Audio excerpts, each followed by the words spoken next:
नमस्कार दोस्तों, एक कजरी गीत प्रस्तुत कर रही हूँ। गीत पूरा सुनिएगा और कमेंट करके बताइएगा कि गीत कैसा लगा।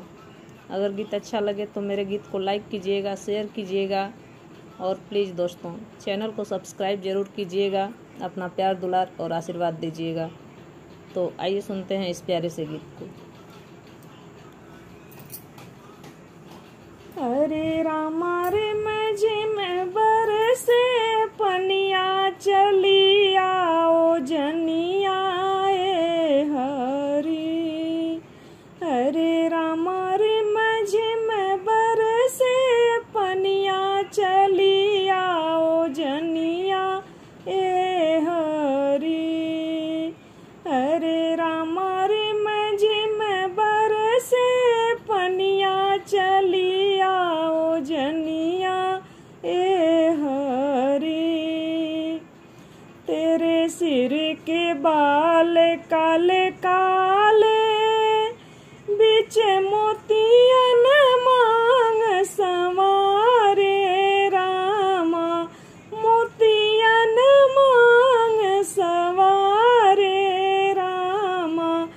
अरे रामा चोटी में लगे झुन झुनिया चली आओ जनिया ए हरी।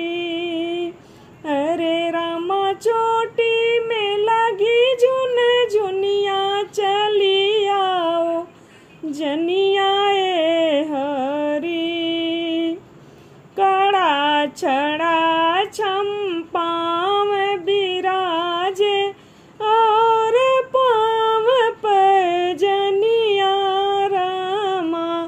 और पाव पर जनिया रामा।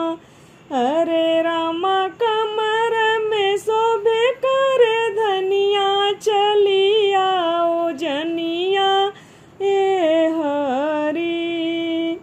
अरे रामा कमर में शोभे कर धनिया चली आओ जनिया ए हरी।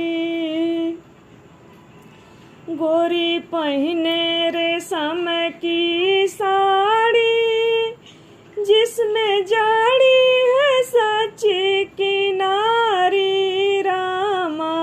जाड़ी है मोती किनारी रामा।